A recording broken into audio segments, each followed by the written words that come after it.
Mr. President, colleagues, today, humanity has once again come to a historical crossroads. We are facing a changing and turbulent world. Challenges of insecurity, imbalanced development, and ineffective governance are increasingly prominent. Hotspot conflicts, major country confrontation, and geopolitical tensions keep emerging. The future of this planet is becoming a cause for growing concern. Meanwhile, we are also embracing a world full of hope. Multipolarity and globalization have become the unstoppable trend of our times. The aspirations of the Global South nations for modernization has never been stronger. Our stride toward modernization has never been more steadfast. This institution, the United Nations, embodies the aspirations of people across the world for lasting peace and common prosperity, and bears witness to the glorious journey of the international community coming together in pursuit of progress. President Xi Jinping stressed on multiple occasions that the role of the UN should be strengthened, not weakened. Amid global transformation not seen in a century, what China calls for is to follow the trend of the times, keep to the direction of human progress, and make the right choices of history. What China proposes is to uphold peaceful coexistence and put in place a security architecture that ensures enduring stability, uphold openness and inclusiveness, and foster a development paradigm that promotes shared prosperity, uphold harmony without uniformity, and adopt an approach to civilizations that promotes exchange and mutual learning, and adopt fairness and justice and develop a governance structure that pulls strengths for shared benefit.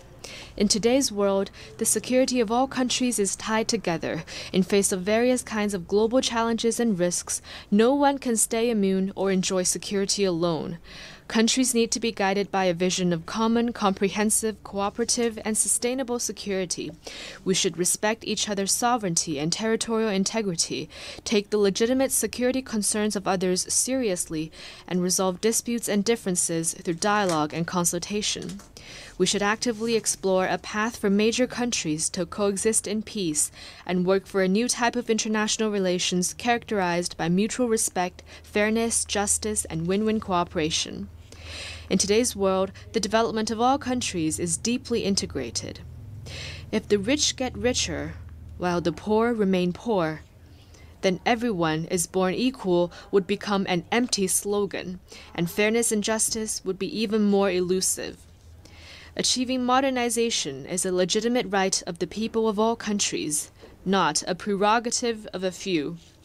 We should be committed to advancing global modernization and ensure that no one and no country is left behind on the journey toward modernization. We should advocate a universally beneficial and inclusive economic globalization, unequivocally oppose unilateralism and protectionism, and help developing countries leap over the development divide to maintain the vitality of global economic growth. In today's world, each civilization has its own strengths. President Xi Jinping pointed out that there is no such thing as a superior or inferior civilization, and civilizations are different only in identity and location. We should respect the diversity of civilizations and strive to replace estrangement and clash of civilizations with exchanges and mutual learning. We should advocate humanity's common values, namely peace, development, equity, justice, democracy, and freedom, refrain from conducting values-oriented diplomacy, and oppose ideology-based confrontation. We should respect each other as equals and help each other succeed with an inclusive mind. In today's world, countries should all enjoy sovereign equality. As a large number of global South nations are growing with a strong momentum, gone are the days when one or two major powers call the shots on everything. We should advocate an equal and orderly multipolar world and see that all countries, regardless of their size, have their own place and role in the multipolar system. We should practice true multilateralism, oppose hegemonism and power politics, and make international relations more democratic. We should follow the principle of extensive consultation and joint contribution for shared benefits and make global governance more just and equitable.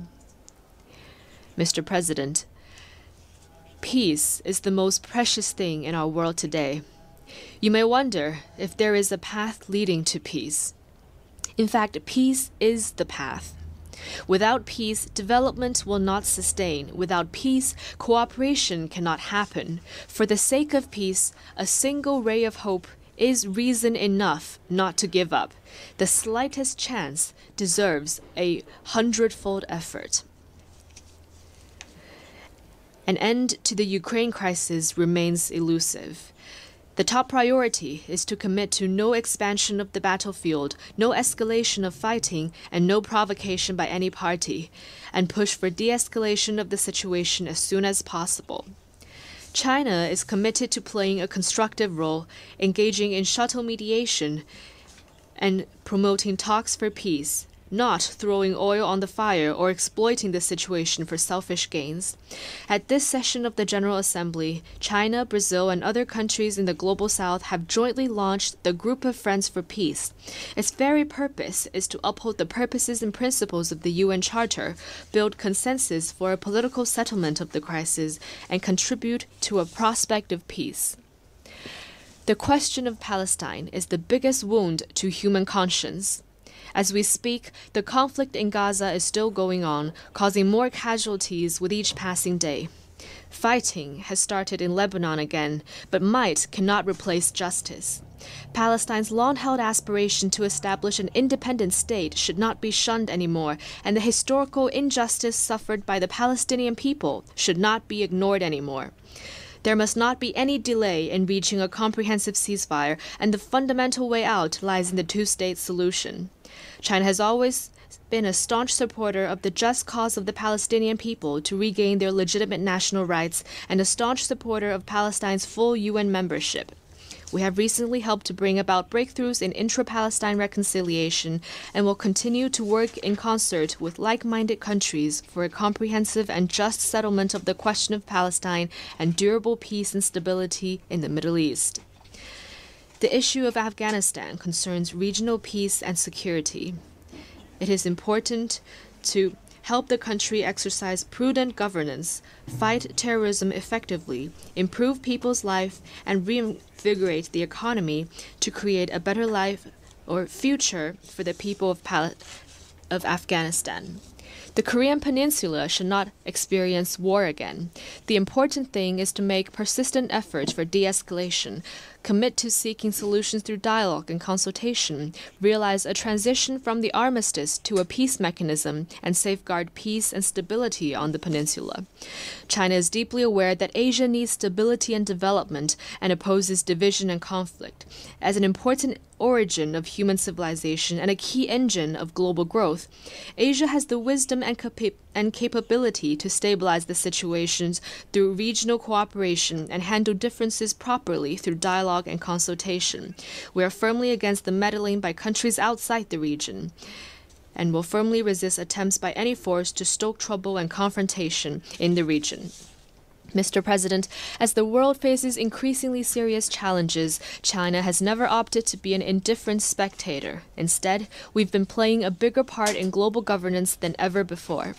President Xi Jinping has put forth the Global Development Initiative, the Global Security Initiative, and the Global Civilization Initiative in recent years.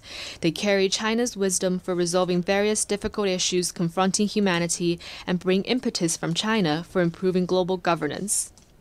In the face of uneven and inadequate global development, China's proposal is to put development at the top of the global agenda, focus on delivering the Sustainable Development Goals of the UN 2030 Agenda, increase input in development, and help developing countries better respond to different risks and challenges.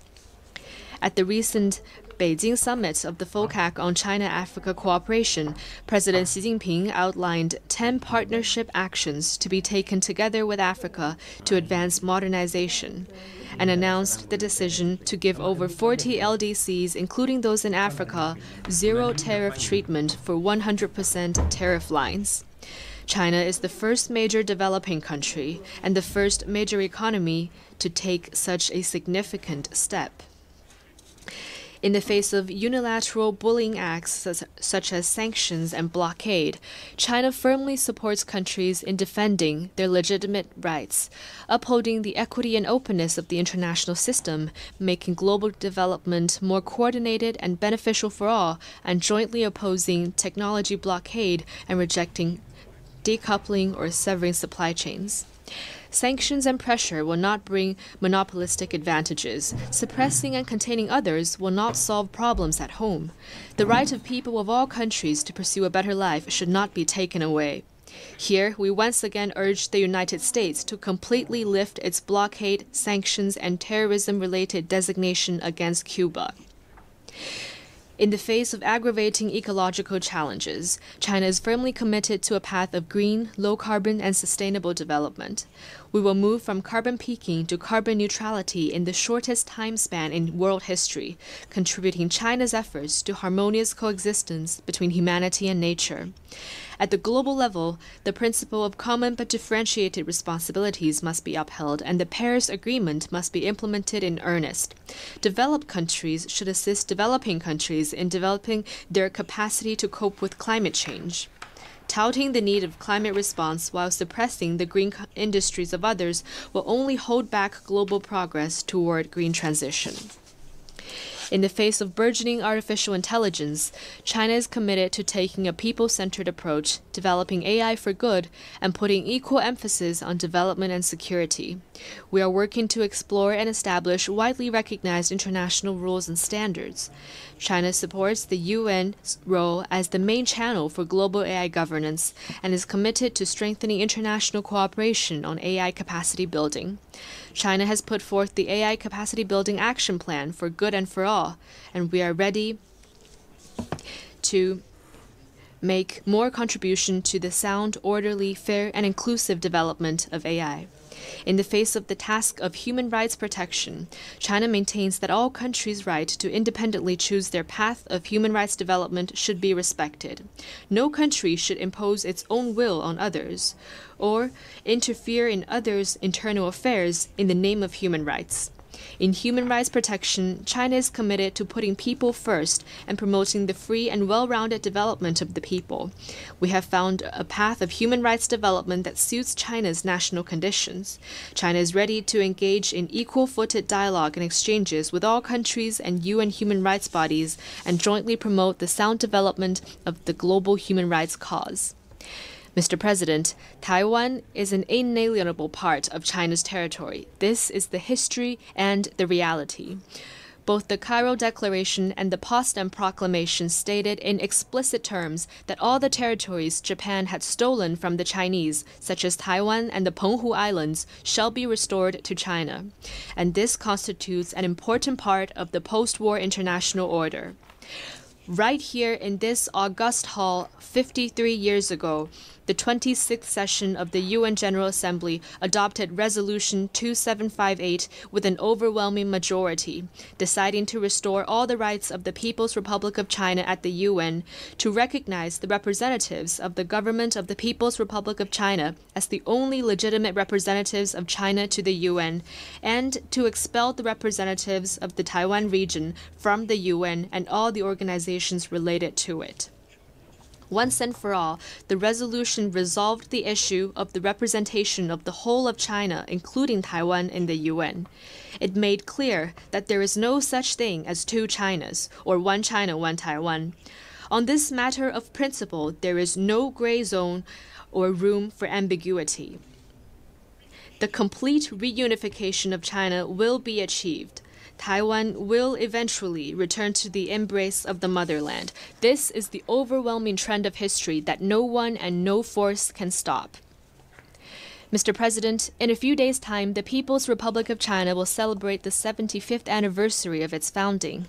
Over the past 75 years, no matter how the world changes, China's dedication has not changed. It is dedicated to pursuing happiness for the Chinese people and the rejuvenation of the Chinese nation. It is also dedicated to human progress and world harmony. In the course of seeking its own development, China has kept in mind the common interests of the whole world, generating new opportunities for the world through its own development. Not long ago, the third plenum of the 20th CPC Central Committee made an important decision on further deepening reform comprehensively to advance Chinese modernization. It will set in motion a new journey where China joins hands with the world in common development and progress. Chinese modernization will contribute robustly to world peace. The Chinese culture values peace, and the Chinese nation has no tradition of external expansion. China, once a victim of foreign power bullying, knows full well the value of peace and the hard-won gains of development. In fact, China is the only major country that has written peaceful development into its constitution, and the only country among the 5 nuclear weapon states to pledge no first use of nuclear weapons. We're actively exploring and putting into practice the Chinese way of addressing hotspot issues, boosting the prospects for resolving the security dilemma and improving security governance, and paving the ground for conflict settlement and peace building. Every step in China's development is an increase in the force for peace. Chinese modernization will contribute robustly to common development for all. China does not only care about its own development, we are ready to develop hand-in-hand with all countries. By further expanding high-standard opening up, China is aligning proactively with high-standard international economic and trade rules to foster a market-oriented, law-based, and world-class business environment. China has realized full mutual visa exemption with many countries and is expanding its unilateral visa waiver program to facilitate two-way personnel flows. China is vigorously promoting high-quality Belt and Road cooperation, a concrete step to support the 2030 Agenda for Sustainable Development. China will also speed up the implementation of the 8 measures in support of Global South cooperation and the series of initiatives supporting Africa's peace and development, in order to help countries in the Global South stride toward modernization. Chinese modernization will contribute robustly to improving global governance. China has been an abiding supporter of the UN's continued reform and development to bring about a modernized UN 2.0. The international financial system needs to be more fit for the times, and global governance should be more balanced and effective. China will continue to fulfill its international obligations, provide financial support, and send our best minds to the United Nations. The UN system needs to respond to the legitimate calls of developing countries and increase the representation and voice of those in the Global South. Chinese modernization will contribute robustly to the advancement of human civilization. Chinese modernization is rooted in China, but has also drawn on the achievements of other civilizations. It has created a new form of human advancement and provided a new choice to other countries in exploring modernization paths. China advocates that different civilizations respect and learn from each other to jointly advance the cause of human civilization. China has proposed the setting up of an international day for dialogue among civilizations. We call for more people-to-people exchanges and cooperation across the world to promote understanding and amity among people around the world. Mr. President, next year will mark the 80th anniversary of the victory of the World Anti-Fascist War and the founding of this very organization. China stands ready to work with all countries to renew the founding purposes and mission of the UN, reaffirm our steadfast commitment to the UN Charter, advocate and practice true multilateralism, build a community with a shared future for mankind, and jointly usher in a better world. Thank you.